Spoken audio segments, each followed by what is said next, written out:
오늘 아침 전북권 주요 뉴스입니다. 오늘은 세계 물의 날입니다. 수돗물 공급에 쓰는 예산이 한 해 7조 원에 이르지만 식수로는 외면받고 있습니다. 대선을 앞두고 국민의당 안철수, 손학규 후보와 자유한국당 홍준표 후보 등 경선 주자들이 전북을 찾아 민심 잡기에 나섰습니다. 초등학교에서 학부형이 교사를 폭행하는 일이 벌어졌습니다. 학부모들의 도 넘은 행동에 교육 현장이 흔들리고 있습니다. 전라북도 지방은 오늘 대체로 맑고 포근한 날씨를 보이겠습니다. 여러분 안녕하십니까? 전주 MBC 뉴스투데이입니다. 오늘은 유엔이 정한 세계 물의 날인데요. 한 해 수돗물 공급에 쓰는 예산이 전국적으로 7조 원에 이르지만 정작 마실 물로는 외면을 받고 있습니다. 네, 공공재인 수돗물 믿고 마실 방법은 없는 걸까요? 김하영 기자가 보도합니다. 시판용 생수와 금방 받은 수돗물, 병입 수돗물을 블라인드 테스트했습니다. 가장 맛있는 물을 뽑아달라고 했더니 수돗물이 근소한 차이로 1위를 차지했습니다. 좀 깔끔하고 제가 이제 여기 직접 수도 우리 그 맑은물 사업소에서 나온 그 정수기를 먹어봤거든요. 근데 그 물하고 좀 약간 비슷해서. 하지만 현실에서 수돗물은 외면받고 있습니다. 우리나라에서 수돗물을 그대로 마시는 비율은 5%대. 수돗물 음용률이 50에서 80% 수준인 OECD 국가들에 비해 현저히 낮습니다. 어차피 끓여야 되니까 깨끗하겠죠. 물론 애들 씻기고 이런 건 괜찮은데 먹는 걸로는 아닌 것 같아서. 예. 대신 두 가구 중 한 가구는 집에 정수기를 놓고 각종 광고에 힘입어 사 먹는 생수가 보편화됐습니다. 시민들의 수돗물 불신은 사실 그만한 이유가 있습니다. 전북 지역 상수도 관로 17,000km 중 20년 이상 된 노후 관로는 3분의 1가량. 녹물 사고가 잇따랐고 상수도원 오염 문제도 불신을 키웠습니다. 최근 수돗물이 경제적이고 친환경적이라는 인식이 확산되고 있지만 공공장소에서 음수대를 찾기도 쉽지 않습니다. 일부 공공기관 민원실에만 수돗물 음수대가 설치됐을 뿐 터미널이나 공원 등에는 거의 없는 실정입니다.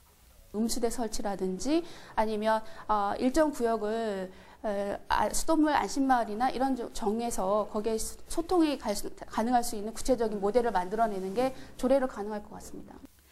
아파트 물탱크나 주택 상수관로에 CCTV를 설치하거나 전광판이나 앱으로 수질을 살피게 하는 등 시민들이 믿을 수 있는 수돗물 행정이 요구되고 있습니다. MBC 뉴스 김하연입니다. 네, 이처럼 수돗물이 외면받는 것은 아무리 수도관을 교체해도 녹물이 나오기 때문이죠. 금속관 대신 플라스틱으로 교체한다면 간단한 문제지만 관행은 사라지지 않고 있습니다. 유룡 기자의 보도입니다. 벌겋게 녹이 쓴 수도관을 뽑아내고 새로운 수도관으로 교체합니다.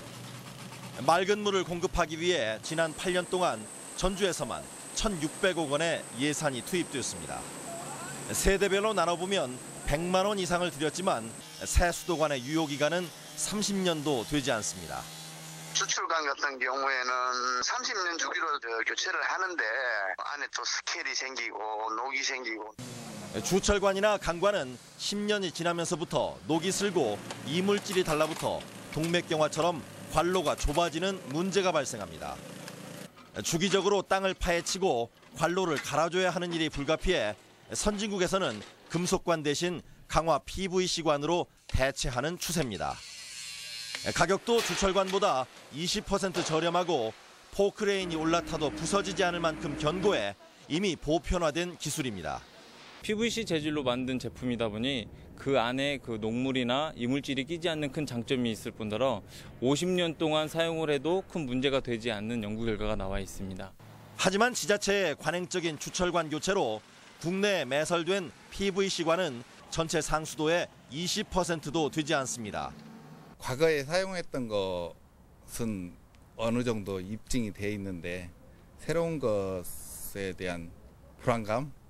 그런 것이 아직 막대한 예산을 들여도 결국 녹물이 반복되는 상수관 교체 사업.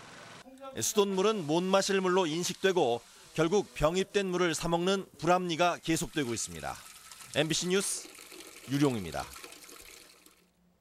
안철수와 손학규 국민의당 후보와 홍준표 자유한국당 후보 등 경선 주자들이 잇따라 전북을 찾았습니다. 새만금과 미래 먹거리 등을 강조하며 지지를 호소했습니다. 이종휴 기자입니다. 손학규 국민의당 경선 후보는 새만금과 혁신도시를 연계한 스마트 농생명밸리 등 전북의 3대 공약을 발표했습니다. 손 후보는 여론조사에서는 열세지만 민심은 결국 능력 있고 원숙한 자신을 선택할 것이라며 안철수 대표를 이길 것이라고 밝혔습니다. 새로운 정치가 말로만 되는 것이 아니고 의욕만 갖고 되는 것이 아닙니다. 실제로 정치를 운영할 능력이 있어야 됩니다. 그것이 리더십입니다. 안철수 후보는 무주 리조트에서 열린 대한노인회 연수원 개관식에 참석했고 이어 남원으로 이동해 주민들을 만났습니다. 안 후보는 4차 산업혁명을 통해 미래 먹거리를 만들겠다고 밝히고 지리산 산악철도의 필요성도 강조했습니다. 누가 더 통합의 적임자이고 누가 더 과거의 문제들 다 해결할 수 있고 자유한국당의 홍준표 경남지사도 전북을 찾아 새만금을 홍콩처럼 규제 없는 지역으로 만들어 민간 투자를 유치해야 한다고 밝혔습니다. 홍 지사는 호남이 막무가내식 묻지마 투표로 무엇을 얻었는지 생각해볼 때가 됐다고 했다가 곧바로 집중 투표라고 바로잡는 등 여전한 독설 논란을 빚기도 했습니다. 막무가내식으로 묻지마 투표를 해가지고 과연 전남북이 과연 뭘 얻었느냐. 한편 오늘은 민주당 경선 후보인 안희정, 이재명 후보가 전주를 찾아 대학교 앞과 재래시장 등에서 지역 주민들을 만나는 등 민주당 호남 경선을 앞둔 표심 잡기에 나섭니다. MBC 뉴스 이종휴입니다. 공무원을 준비하던 30대 남성이 비좁은 고시원에서 홀로 숨진 채 발견됐습니다. 극심한 시험 스트레스에 사기 사건에까지 연루되면서 스스로 목숨을 끊은 것으로 보입니다. 임상재 기자입니다. 전주의 한 고시원입니다. 그젯밤 8시쯤 비좁은 방 안에서 공무원 준비생인 30살 김모 씨가 목을 매 숨져 있는 것을 관리인이 발견해 경찰에 신고했습니다. 발견 당시 김 씨의 책상에는 부산의 한 경찰서에서 보낸 출석 요구서가 놓여 있었습니다. 본인의 인터넷 계정이 사기 사건에 연루돼 경찰 조사를 앞둔 상태였습니다. 출석 요구서 받으시고 저희 경찰관하고 통화를 했고요. 이제 이분도 이제 자기가 어떻게 됐는지 모르겠다. 숨진 김 씨의 휴대전화에는 보내지는 못했지만 어머니에게 미안하다는 내용의 문자 메시지가 남겨져 있었습니다. 방 안에서는 외부 침입 등 타살 혐의점은 발견되지 않았습니다. 경찰은 김 씨가 스스로 목숨을 끊은 것으로 보고 있으며 지속된 시험 스트레스와 함께 교정직 공무원을 준비하던 김 씨가 참고인 조사에 부담을 느꼈을 가능성 등을 조사하고 있습니다. 특히 이웃들은 김 씨가 숨진 지 일주일 동안 숨진 사실을 전혀 알지 못했습니다.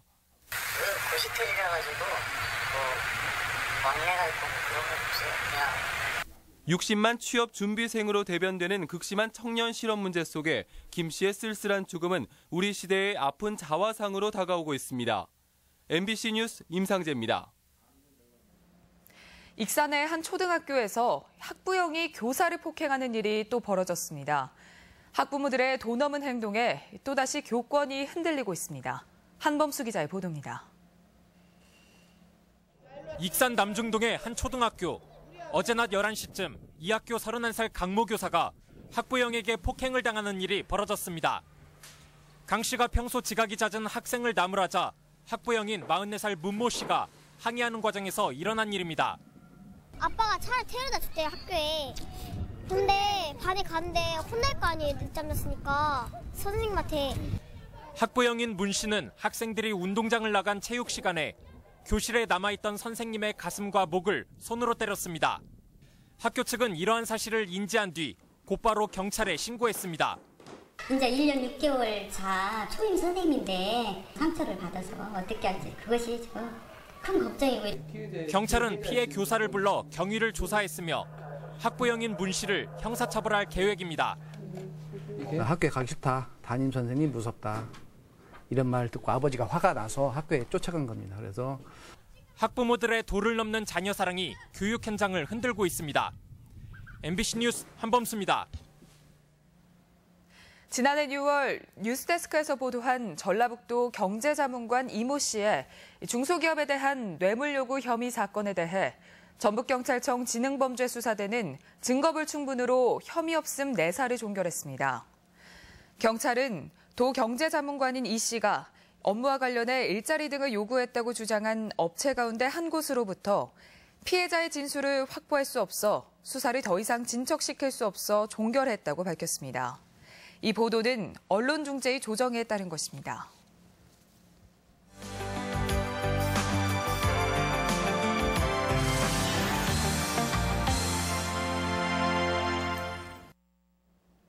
로컬푸드 매장에 식재료를 납품하는 농가의 절반은 65세 이상 고령농입니다. 앞으로는 귀농인 중심으로 농가 육성에 나서야 하는데요. 소농 위주 로컬푸드가 과연 젊은 농부들에게 대안이 될 수 있을까요?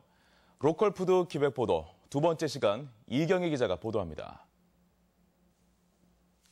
컴퓨터 대리점을 하다 2012년에 귀농한 문순용 씨는 하우스 12동에서 파와 쌈채소, 토마토 등을 생산합니다. 처음엔 2동으로 시작한 농사가 로컬푸드 매장이 늘어나면서 6배 규모로 커졌습니다. 소규모로 농사를 시작해 실패 확률도 줄었는데 적은 양의 농산물도 받아주는 판매처가 있어 가능했습니다.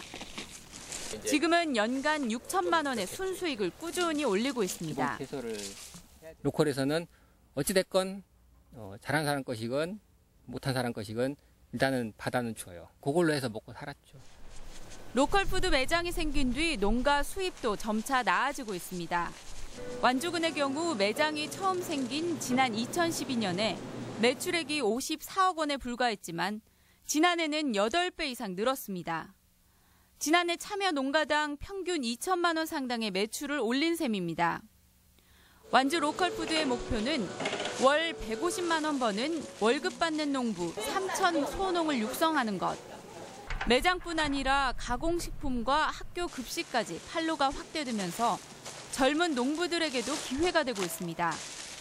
고정소득이 확보된다면 전업으로 농업은 아니어도 귀농귀촌을 해서 겸업을 하면서 고령농가 소농들이 농사짓던 농지를 물려받을 사람들이 생기겠죠. 현재 로컬푸드 생산 농가의 절반가량은 65세 이상 고령농. 로컬푸드가 귀농의 대안이 될 수 있을지 주목되고 있습니다. MBC 뉴스 이경입니다. 전주 효천지구의 아파트 분양가가 1,000만 원 아래로 내려갔지만 여전히 높다는 지적입니다. 전주시에 따르면 지난 20일 우미건설이 입주자 모집 공고를 신청하면서 분양가를 애초 3.3제곱미터당 1,024만 원에서 917만 원으로 내리겠다고 밝힌 것으로 알려졌습니다. 하지만 시는 입주자 모집 공고 신청을 반려하고 분양가를 900만 원 이하로 낮추기 위해 다시 협의한다는 방침입니다. 전주시가 에코시티에 창고형 매장이 들어설 수 없도록 지구 단위 계획을 변경했습니다. 전주시는 어제 전주 에코시티 내 대규모 점포 용도의 상업 용지 중 면적이 큰 12,060제곱미터 부지에 코스트코 같은 창고형 매장을 불허하고 대형마트만 가능하도록 지구 단위 계획을 바꿨습니다. 대형마트는 영화관 등을 갖춘 복합 매장이 가능하며 전주시는 다음 달 초 경제 입찰 공고를 낼 예정입니다.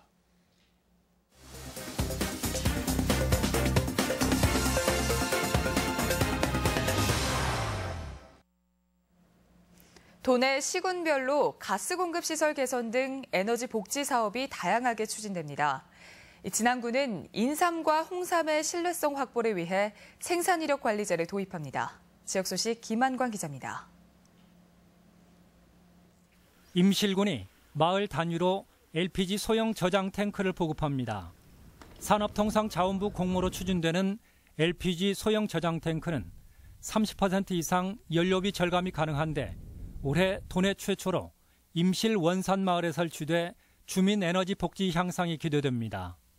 어르신들이 연료비를 절감하고 더욱 편리하게 사용할 수 있어 에너지 복지 향상에 크게 기여할 것으로 기대하고 있습니다. 완주군은 올해 9억여 원을 들여 저소득층의 전기와 가스 안전시설을 개선하고 남원시 역시 1,500여 취약계층 가구에 가스 안전시설을 공급하는 등 시군별로 에너지 복지 사업이 다채롭게 발굴 추진됩니다. 진안군이 오는 7월부터 인삼과 홍삼의 생산 이력을 제공합니다. 농림수산식품부 공모사업으로 추진되는 생산 이력은 인삼의 경우 파종에서 생산까지, 홍삼은 제조 과정 전반을 제공해 소비자들의 신뢰는 물론 제품 인지도를 높일 것으로 전망됩니다. 지금까지는 토양이나 인삼의 재배 과정을 알려주는 정보가 없었는데 생산 이력 관리 시스템을 도입하여 이를 제공할 수 있게 되었습니다. 군산시가 선유도의 체험 관광시설인 스카이 선라인을 재가동했습니다. 스카이 선라인은 45m 전망타워에서 700m의 바다를 횡단하는 섬과 섬을 잇는 공중하강 체험시설로 겨울철 안전을 위해 그간 운행이 중단됐었습니다. 고운산군도 개통과 함께 선유도 관광객 대폭 증가가 예상되고 지역경제 활성화에 큰 도움이 될 것으로 전망하고 있습니다. 부안군이 비브리오 폐혈증 예방을 위해 예방 수칙을 발표했습니다. 부안군 보건소는 통상 5, 6월경에 발생하는 비브리오 폐혈증균이 올해는 전남 영광 지역에서 지난 13일 일찍 분리됐다며 어패류는 익혀먹고 바닷물의 접촉에도 주의를 당부했습니다. MBC 뉴스 김한과입니다. 군산공항에서는 어제 육군 35사단과 군산경찰서 등 기관 10곳이 참여한 가운데 U20 월드컵의 성공적인 개최를 위한 실전 테러 훈련이 열렸습니다. 이번 훈련은 폭발물 발견과 화재 발생 등 4가지 테러 상황에서 공항 이용객들을 안전하게 대피시키는 데 초점을 맞춰 진행됐습니다. 원광대학교는 어제 4차 산업혁명의 기초가 되는 다양한 인문학 도서 활성화 방안을 모색하는 세미나를 열었습니다. 김도종 총장은 기조 연설을 통해 인공지능을 바탕으로 비약적 발전을 이룰 4차 산업시대에서는 기술과 사람의 가치가 새롭게 정의돼야 한다며 인문학을 통한 가치관 정립의 필요성을 강조했습니다. 우리 지역 행사와 문화 소식입니다. 전주시립국악단이 내일 한국소리문화의 전당에서 사랑과 생명력, 자연을 다룬 신춘음악회를 엽니다. 제26회 신예 작가 초대전이 오늘까지 우진문화공간에 마련됩니다. 사회적 기업 마당은 내일 한옥마을 카페 내 공간 봄에서 성악가 조창배, 고은영 초청 공연을 갖습니다. 연애에 대한 다양한 에피소드를 그린 연극 연애하기 좋은 날이 내일부터 전주 한해랑 아트홀에서 공연됩니다. 버려진 공간을 재구성한 이설 작가 초대전이 공간 시은에서 열리고 있습니다.